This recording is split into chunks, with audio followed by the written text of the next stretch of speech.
A very good morning to you once again. The South African women's cricket team are preparing for the biggest tournament they've ever played in.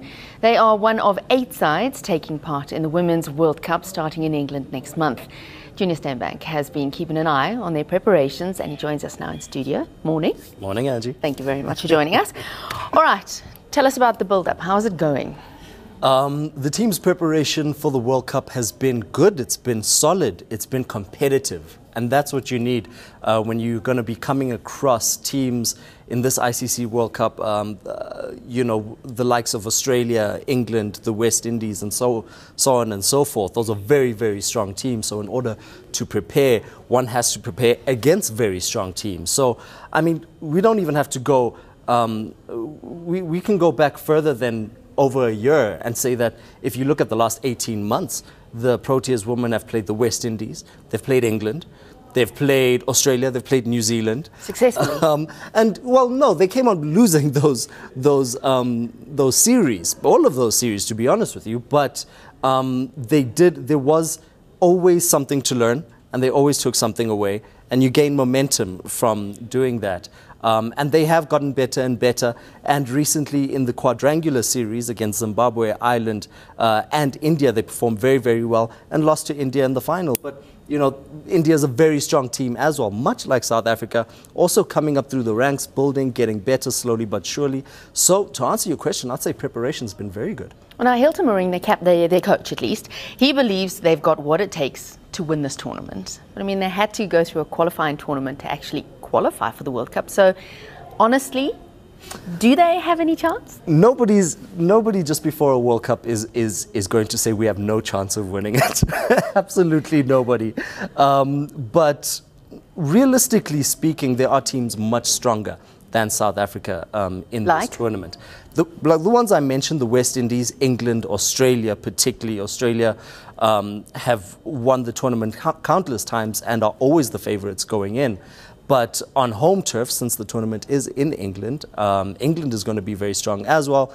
And with the likes of Sandra Dottin and, you know, your Stephanie Taylors and so forth, West Indies can never be counted out. That being said, I spoke to Coach Hilton yesterday at the unveiling of the Women's World Cup cricket squad. And he said to me, look, provided we get past the group stage, the tournament is structured so that it's a group stage, 2 groups of 4, into the semi-finals and then the finals. We get to that knockout stage and we will have done well. Anything can happen from that point, and he's absolutely right. For me, a very successful World Cup tournament will be the final. You make the final and that is a humongous success. Adequate would be the semi-final, and it would be disappointing not to make the semi-final. Okay, so now cricket goes without saying, team sport, but it does kind of rely on a couple of star players. Who are we looking out for in the South African outfit? That's the really exciting part of this conversation, is that some people could really, really stand up, put their hands up and make the world take notice. Over the last year or so, a lot of people have been talking about Sune Elias, and with good reason. She's an incredible spin bowling all-rounder, a fantastic batter as well, 6 50s in her very short career. 5 of those 50s have come batting in the top 3. She's a magnificent prospect for the future. She'll be playing a big role with the ball and with the bat. But then again, you've also got Marizanne Kapp, who's the #1 ranked ODI bowler in the world. You know, don't sleep on Marizanne. She's really fantastic, and she can turn a game at just about any point. As a matter of fact, the entire pace bowling attack is something to look out for.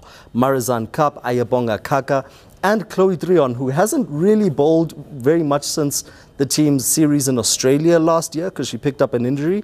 But I suspect that she will be bowling quite a bit more in this coming tournament. Who else is there? You know, I think what's important, Angie, in this tournament is that the players with natural ability to be aggressive with the bat are given the room to do so. And there are several players like that who can take a game away from a team in the middle overs if they get the freedom to do so. Trisha Chetty's very experienced, very good at rotating the strike. And if she has a Chloe Trion with her, or if she has a Nadine de Klerk with her, or maybe even an Andre Steyn, who are very aggressive batters, they can take a game away from a team with the bat, put enough runs on the scoreboard to defend with the ball, hopefully, when asked to do so. There's a lot of optimism. I'm loving the sound of this, to be honest. But now, let's face it, women's cricket, it's not getting a whole lot of support. I mean, I presume it's grown substantially. And I mean, for us to be in the World Cup is extraordinary anyway. But I mean, what kind of obstacles are the women facing at this particular point in time? You know, it's the same old story. You've heard it. You've heard it. You know, we all have, haven't we?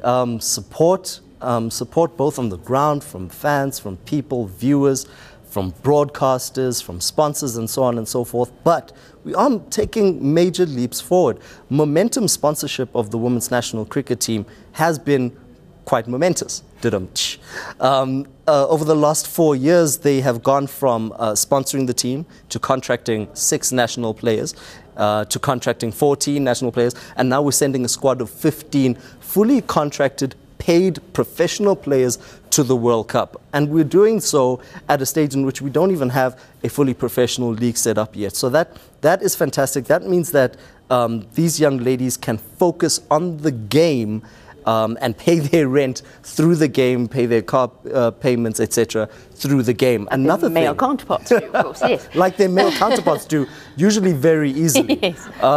Another thing to look forward to is that it was announced yesterday. I'm still waiting for 100% confirmation, but I've got to put it out there. It was said yesterday that SuperSport has finalized a deal to broadcast all of South Africa's games at this World Cup. So that means that people at home can actually sit and watch the team and see what goes into these types of tournaments for a women's team.